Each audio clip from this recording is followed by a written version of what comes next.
In the land of Canaan, there lived a man named Jacob, who had 12 sons, but he loved one Joseph more than all the others. He gave Joseph a beautiful, richly ornamented robe, a coat of many colors. Joseph's brothers saw this, and a seed of jealousy was planted in their hearts. Then Joseph began to have dreams. One night, he told his brothers, "Listen to this dream I had. We were binding sheaves of grain out in the field when suddenly my sheaf rose and stood upright, while your sheaves gathered around mine and bowed down to it." His brothers grew even more resentful. "Do you intend to reign over us?" they sneered.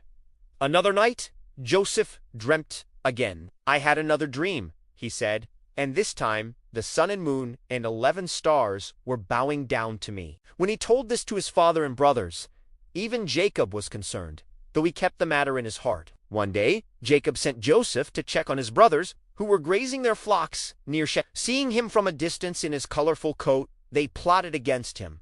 "Here comes that dreamer," one said. "Let's kill him and throw him into one of these." But Reuben, the eldest, tried to save him. "Let's not take his life," he urged. "Just throw him into this cistern here in the wilderness, but don't lay a hand on him." He planned to come back later and rescue Joseph. So, when Joseph arrived, they stripped him of his beautiful robe and threw him into the empty pit. As they sat down to eat, a caravan of Ishmaelites on their way to Egypt passed by. Judah had an idea. "What will we gain if we kill our brother? Let's sell him to the Ishmaelites." So they pulled Joseph up out of the cistern and sold him for 20 shekels of silver. Then they took Joseph's robe, dipped it in goat's blood, and brought it to their father, Jacob. "We found this," they said. "See if it is your son's robe." Jacob recognized it at once. "It is my son's robe," he cried out in anguish. "A ferocious animal has devoured him.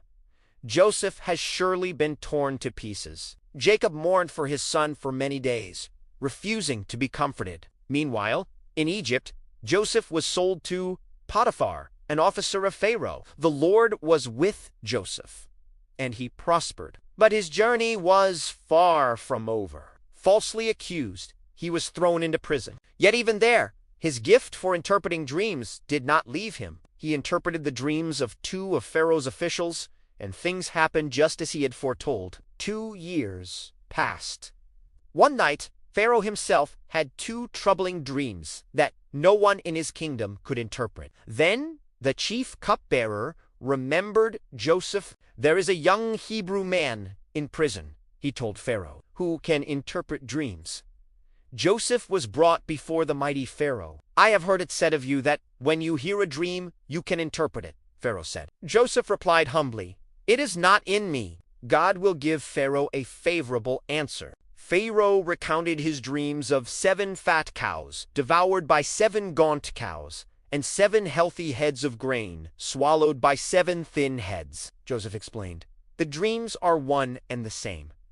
God has shown Pharaoh what he is about to do. There will be 7 years of great abundance throughout Egypt, followed by 7 years of famine that will ravage the land." Impressed by his wisdom, Pharaoh declared, "Since God has made all this known to you, there is no one so discerning and wise as you. You shall be in charge of my palace." Pharaoh put his own signet ring on Joseph's finger, dressed him in fine linen, and made him second in command over all of Egypt. When the famine struck, it was severe in all lands. Back in Canaan, Jacob heard there was grain in Egypt and sent his 10 sons to buy food. When they arrived, they came and bowed down before Joseph, the powerful governor, with their faces to the ground. They did not recognize him, but Joseph knew his brothers at once. His childhood dreams were coming true right before his eyes. After testing their hearts to see if they had changed, Joseph could no longer control his emotions. "I am Joseph," he wept. "Is my father still living?" His brothers were terrified, but Joseph comforted them. "Do not be distressed. It was not you who sent me here, but God.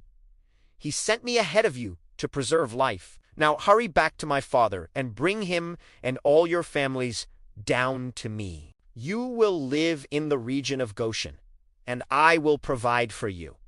And so Jacob, whose name was now Israel, traveled to Egypt. The reunion with his long-lost son was a moment of overwhelming joy. Joseph fell on his father's neck and wept for a long time. "Now I am ready to die," Jacob said, "since I have seen for myself that you are still alive." Joseph and his brothers were finally reconciled. Their story a powerful testament to forgiveness, providence, and the incredible way that even the worst of circumstances can be turned into the greatest of blessings.